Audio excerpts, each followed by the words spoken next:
Keralam channel സംപ്രേഷണം ചെയ്യുന്ന മിഴിരണ്ടിലും എന്ന സീരിയലിലൂടെ പ്രേക്ഷകർക്ക് പ്രിയങ്കരിയായി മാറിയ നടിയാണ് മേഘ മഹേഷ്. സഞ്ജുവിന്റെ ഭാര്യയാണെന്ന സത്യം മറച്ചുവെച്ച് ശ്രീകുട്ടിയുടെ പ്രിയപ്പെട്ട അനിയത്തിക്കുട്ടിയായി നിൽക്കുന്ന ലച്ചു. ഒരു അമ്പലവാസി പെൺകുട്ടിയുടെ ലുക്കാണ് സീരിയലിൽ ലച്ചുവിന്. എന്നാൽ റിയൽ ലൈഫിൽ നേരെ വിപരീതമാണ് മേഘ മഹേഷ്. മലയാളിയാണെങ്കിലും പഠിച്ചതും വളർന്നതുമെല്ലാം ബാംഗ്ലൂരിലാണ്.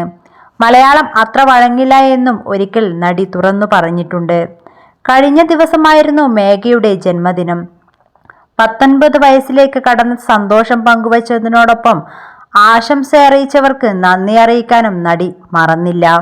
ബാലതാരമായി അഭിനയ ലോകത്തേക്ക് എത്തിയതാണ് മേഘ. പ്രണയം എന്ന സീരിയലിലൂടെയായിരുന്നു തുടക്കം. നായികയായി അഭിനയിക്കുന്ന ആദ്യ സീരിയൽ മിഴിരണ്ടിലും തന്നെയാണ്. എൻ്റെ ഭാഗ്യമാണ് മിഴിരണ്ടിലും എന്ന സീരിയൽ കിട്ടിയതെന്ന് മേഘ പറഞ്ഞിരുന്നു. ഇപ്പോൾ എവിടെ പോയാലും ആളുകൾ ലച്ചുവല്ലേ എന്ന് ചോദിച്ച് സംസാരിക്കുമ്പോൾ ഭയങ്കര സന്തോഷം തോന്നുന്നുവെന്നും നടി പറയുന്നു. സിനിമയിൽ അഭിനയിക്കണം എന്നാണ് മേഘയുടെ ഏറ്റവും വലിയ ആഗ്രഹം. ഇഷ്ട നടൻ ദിലീപാണത്രേ. ദിലീപേട്ടനൊപ്പം ഒരു സിനിമ ചെയ്യണമെന്നത് വലിയ ആഗ്രഹമാണ്. ഇഷ്ട നടി മഞ്ജു വാര്യറാണ്. ഡാൻസിലായാലും അഭിനയത്തിലായാലും താൻ റോൾ മോഡലായി കാണുന്നത് മഞ്ജു ചേച്ചിയാണെന്ന് മേഘ പറയുന്നു.